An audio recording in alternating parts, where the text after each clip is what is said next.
Hi everyone, this is Paul Lange from Disciplined Trading Strategies with this week's Trade of the Week video. This for the week ending August 30th of 2020, and the stock was KR, like Kroger. This happened on Wednesday the 26th. Actually, this trade was entered around noon, which is about as late as I ever do anything typically. I'll tell you why in just a minute. The strategy based on a 60-minute major support area, entry on a 5-minute DSS failure, a failure type entry. I'll show you that in a minute. Management simple, reward to risk 2.4 to 1. Failure entries are the best entries. They're the most secure entries, although they're not the earliest entry. This week, free stuff at DTS, nothing. This is actually going to be a short week for everybody. This is a holiday weekend coming up next weekend. Monday is Labor Day. It's a 3-day weekend, and DTS has a DTS holiday planned for quite a while. We will be off Thursday and Friday, giving a 5-day weekend for those of you who want to participate. The market, of course, is open on Thursday and Friday.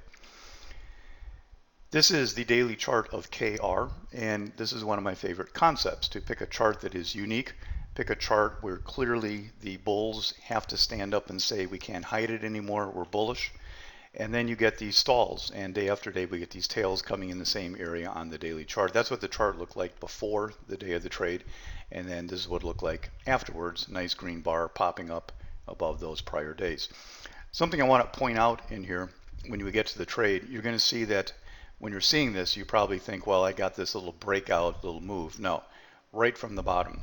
You have to make your money just taking the normal daily range. If this never broke out above the prior days, it still would have been a great trade. It happened to be even better because it continued to follow through that day, but I didn't count on that.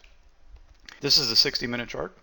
I want to point out here that the stock actually opened in the middle of that range, not on the bottom. And that's why this trade ended up being taken at noon. You don't chase it. Notice this tail, it actually ran up initially, and if you're following this, you might have jumped in and been sitting with it flat or negative all day long and maybe even gotten stopped out of it. This is just on the screen. It was not a favorite because of where it opened. It was just sitting on what I call a back burner area. Here's the 15-minute chart, which gives you a little better sense of the strategy.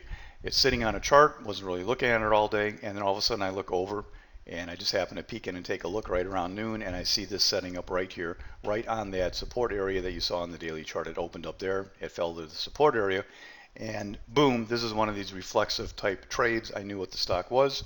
I knew I liked it. If it came to that support area, there's nothing to even think about.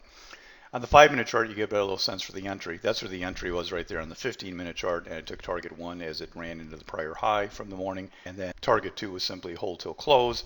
As long as it didn't trail out somewhere, it stayed strong and right into the close target 2. Here's the 5-minute chart. And actually, at the time that I saw it right over in here somewhere. It already bounced. This actually would have been a great entry, just taking it right off of this red bar. If you don't do that, though, the next thing is to wait for a failure setup. And this is the downtrending 5-minute chart failure as it came over this area. And that gives you a very secure entry, confirming the 60-minute major support area. And from there you can see again target 1 fairly quick into the prior highs, always a good thing to do. And target 2 played out really well. Target 2 was like almost a 4R trade for that half of it. This trade, like all the others done in the DTS Trading Room, KR was something that we had picked out. It was on the watch list. It was shown to everybody in an email that goes out before the market even opens, along with the other symbols. It was then discussed, put on a chart, and eventually traded. And if you like this method of trading, come check out the DTS Trading Room. If you go to the DTS Services page, you'll figure out what to do. Until next time, this is Paul for DTS. Good trading, everybody.